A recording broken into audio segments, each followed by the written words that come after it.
So, welcome everyone to the recap of Magnus Carlsen versus Vishwanath Anand Chennai 2013 World Chess Championship. So, game start होता है E4 के साथ। अभी वो खेल रहे हैं विश्वनाथन आनंद E4 के साथ वाइट से, और मैग्नस कार्लसन इस पे रिस्पॉन्ड करते हैं C6।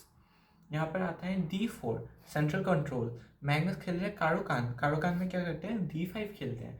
तो D5 के बाद यहाँ पर विश्वनाथ आनंद अपने नाइट टू C3 के ओर डेवलप करते हुए, और कारोकान का क्या रहता है कि हमें इसको एक्सचेंज करना होता है, तो पीस को हमें कर दिया एक्सचेंज। अब यहाँ पर नाइट से कैप्चर करते हुए ये बेसिकली थ्योरी होता है। अब हम क्या करते हैं, नाइट टू F6 खेलते हैं। नाइट टू F6 करके यहाँ पे एक ट्रेड ऑफर करते हैं, उसके बाद एक्सचेंज करते हैं। यहाँ पे डेवलपमेंट होता है बेसिकली। उसके बाद हम बिशप C6 खेलते हैं। बिशप का आइडिया होता है कि बिशप वो D3 पे जाएगा, हम कासल करेंगे। ये बेसिकली एक्सचेंज वेरिएशन होता है। हम यहाँ पर नाइट टू F6 जो मेन लाइन होता है उसमें उसको खेलने में कोई हिचकिचाहट नहीं करते। लेकिन मैग्नस कार्लसन थोड़े अलग लाइन की ओर यहाँ पर वो खेलते हैं bishop to F5। Okay, world chess championship का ट्राई करने का एक ही मतलब होता है कि आप थ्योरी से अपोनेंट को थोड़ा बाहर ले जा सकते हैं, लेकिन अभी भी थ्योरी है, ये सब मूव ही है। अब नाइट वापस जाते हुए बिशप को अटैक करते हुए, अभी इस मूव का डिसएडवांटेज ये है कि आपको उस नाइट को अटैक करने के लिए आपने बिशप को लगाया, लेकिन आपको वही सब फिर से बैक करने की ज़रूरत हो जाती है।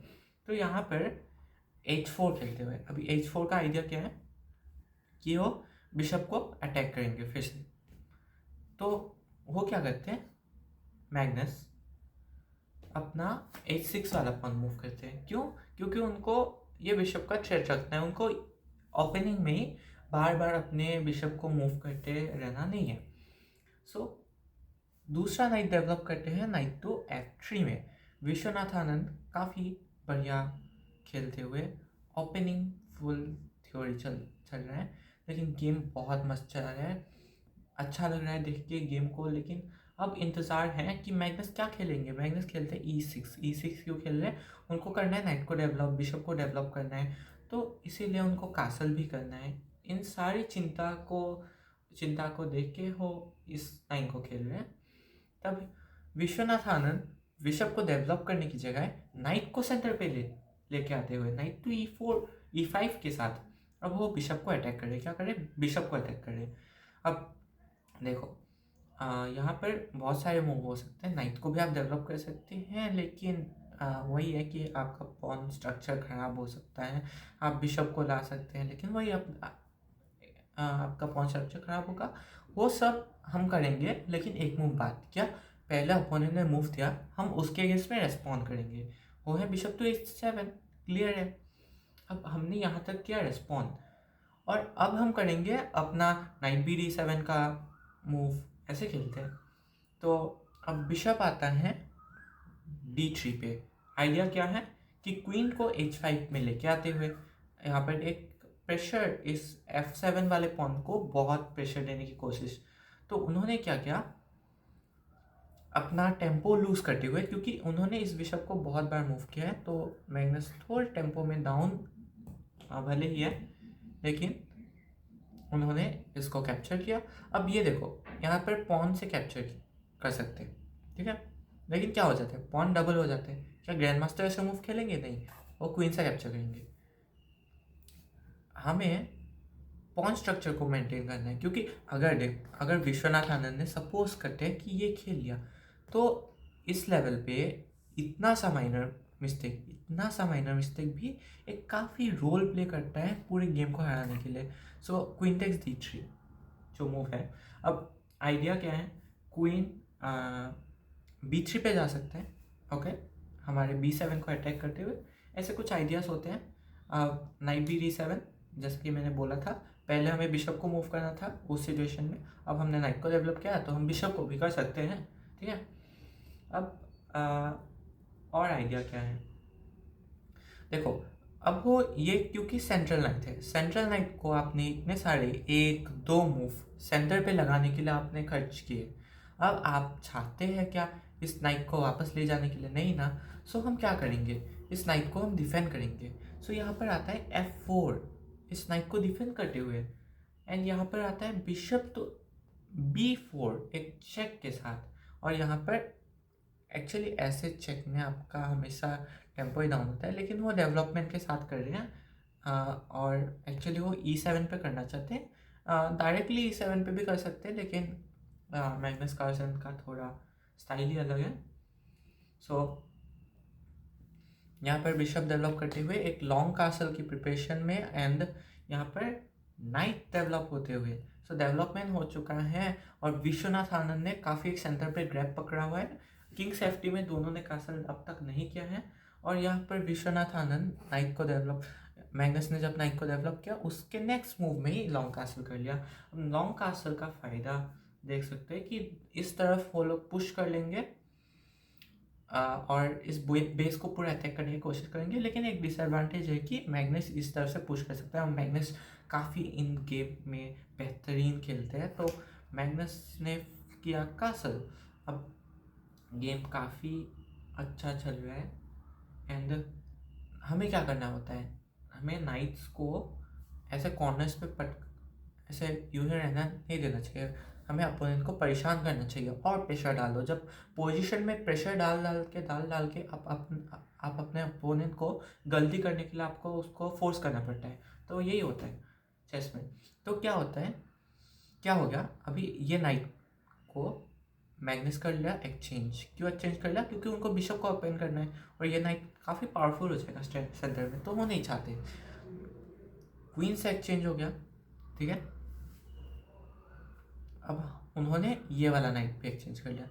ये सब लाइन मैं फास्ट रिकैप दिखा रहा हूँ, लेकिन आप लोग सोचिए कि वो कैसे थ्रेड्स देख रहे हैं, ठीक है। अब आइडियाज़ क्या क्या हो सकते हैं, अभी भी आइडिया है कि ये ओपन हो गया, ठीक है, ये ओपन हो गया। अब नाइट टेक्स D5 किया, अब बिशप टेक्स H4 भी एक थ्रेट है, ठीक है। लेकिन हम देख सकते हैं कि F टेक्स E4 के बाद ये क्वीन इस H4 को डिफेंड कर रहा है, तो ये अब एक थ्रेट नहीं है। अब वैसे किंग भी मूव कर सकता है, ऐसे बहुत सारे लाइंस होते हैं। तो यहाँ पर विशी कैप्चर करते हुए, लेकिन विशी के पास एक सेंटर एडवांटेज आ चुका है और रुक्स को लाएंगे और अटैक करेंगे। सो बेसिक प्लान तो यही है अब तक। तो मैग्नस बोला चलो विशी सर, क्वीन को हम कर लेते हैं एक्सचेंज। आनंद, पता है तुम्हें क्या करना है? अभी करना है क्वीन को एक्सचेंज। तो मैग्नस ने किया क्वीन को एक्सचेंज और आनंद ने भी एक्सेप्ट कर लिया क्वीन एक्सचेंज को। अब आप तो ये क्वेश्चन है, आप ई वाले पॉन से कैप्चर करेंगे या फिर सी वाले पॉन से? देखिए, ई वाला पॉन हमें नहीं चाहिए कि ये दोनों पॉन एडवांस हो जाए, तो हमें इस साइड को ओपन करना है क्योंकि हमें इस साइड से अटैक देना है। तो लॉजिकली सोचे तो हमें सी वाले पॉन से ही कैप्चर करना चाहिए, और मैग्नस ने भी वही किया वैसे गेम में। अब आपका आइडिया क्या होता है, सी वाले पॉन के कैप्चर के बाद आप B5 खेलेंगे और यहाँ पर रुक्स को कनेक्ट करेंगे और इस तरफ पूरा अटैक करेंगे।